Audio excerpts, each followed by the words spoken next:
Hi, I'm Seth Irby, and we're going to be talking about the heart of a true worshiper.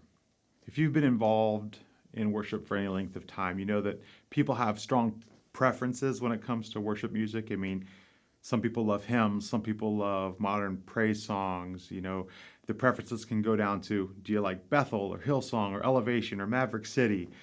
I've just thought recently that rarely when I talk about that with people do we stop and say, what does God want? Does God have a preference? And he does. And it's not the way you're thinking about. In John 4, the passage we're going to look at today, God says through his son Jesus that he is looking for a certain kind of worshiper. He's looking for true worshipers. And that's what we're going to look at. What is a true worshiper? How can I have the heart of a true worshiper? How can I encourage my people to have a heart of a true worshiper as we lead them in worship? So in John 4, Jesus is talking to a Samaritan woman. She is from a different culture. She's a different gender. Really, she's a different religion than he is. And in the middle of this conversation by a well in Samaria, she brings up the issue of worship. She says, you Jews, you worship at the temple in Jerusalem, and we worship here on this mountain. Which one's right? And this is what Jesus says in John 4, verse 23 and 24. But the time is coming, indeed, it's here now, when true worshipers will worship the Father in spirit and in truth. The Father is looking for those who will worship him that way. For God is spirit, so those who worship him must worship in spirit and in truth. I think it's so cool how Jesus puts himself in the path of this Samaritan woman. And from the beginning of time, when man messed up in the Garden of Eden, we've been looking for a way back to God. And God, even at that time, promised that something was going to come. Someone was going to come who would change everything about how we relate to God and gain access to him. But in the meantime, he gave rules and laws, he gave ceremony to help them in their access to God, but also to point forward to the one who was going to come. And here's Jesus, and he's standing in front of her and says, I'm it. Let me read you those verses. It's the next two verses. The woman said, I know the Messiah is coming, the one who is called Christ.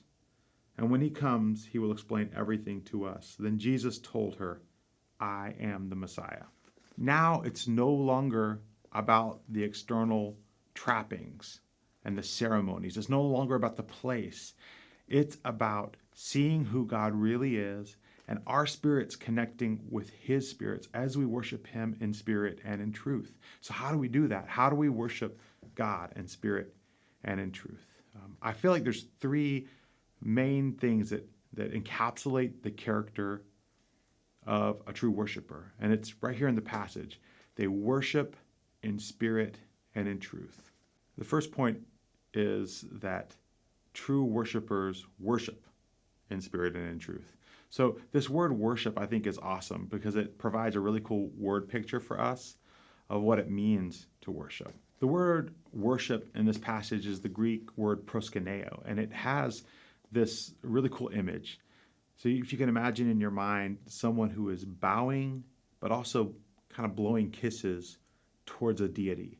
That's what this worship means. And it has this idea of submission, it has this idea of adoration, and really it has the idea of direction. Where is our heart pointed toward? And for me, I look at this and I ask myself the question, where is my heart, mind, soul, and strength pointed? Are they engaged in worship? This is one of the way I filter this when I think about worshiping. Is it true for me? Is it true for my audience?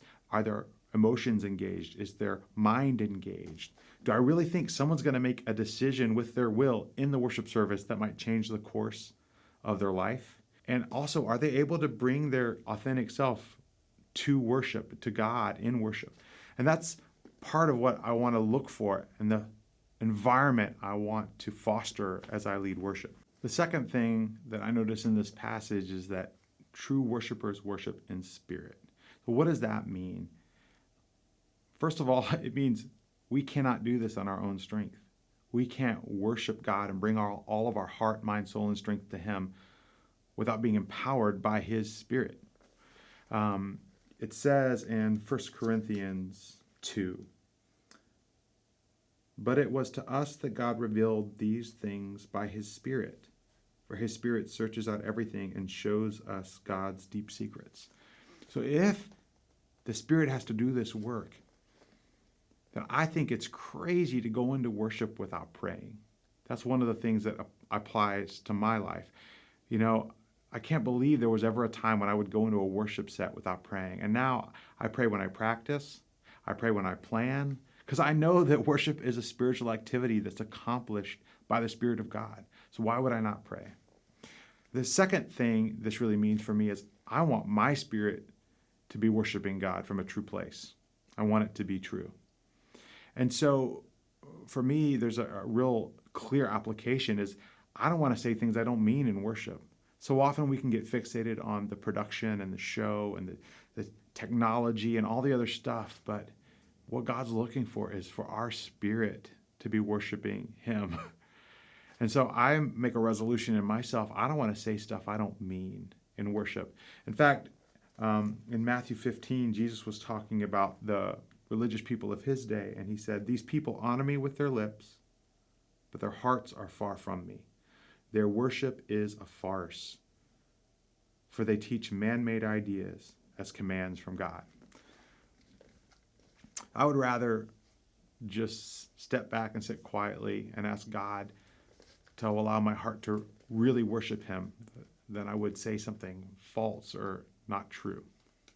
Finally, it says, true worshipers worship God in spirit and in truth. So it is so important for us to know the God we're worshiping. The object of our worship matters.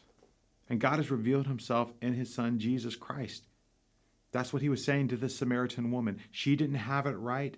The Samaritans didn't have it right. The Jews didn't have it right. But here was Jesus saying, "Look at me. I'm the key."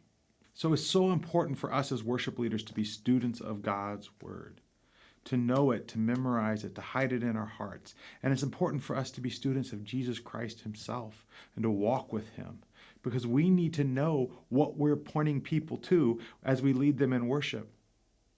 You know, every single person you lead worships something. It's not a choice of whether they worship or whether they don't. One theologian said, our hearts are idol factories. We're always creating something to worship. So they're giving their heart to something. They're giving their mind to something. They're giving their soul to something. They are giving their will to something. And our job as worship leaders is to point them to Jesus and say, worship Him. So the object of our worship is so important. It's Jesus. And why? Because He is the only way for us to access the Father. That's why the place doesn't matter. That's why the ceremonial trappings don't matter anymore, because Jesus gains us access to the Father. A little while ago at one of our in-person events, a student came up to me and said, "Thank you so much.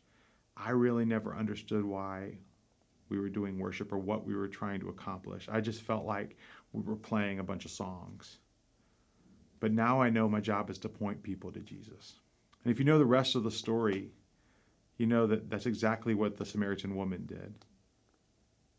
When she realized Jesus was the Messiah, she dropped her jug, she ran back to her town and said, "Look, there's a man who told me all I'd ever done. Come see, could this be the Messiah?" And her town came out and it says, many believed in Him.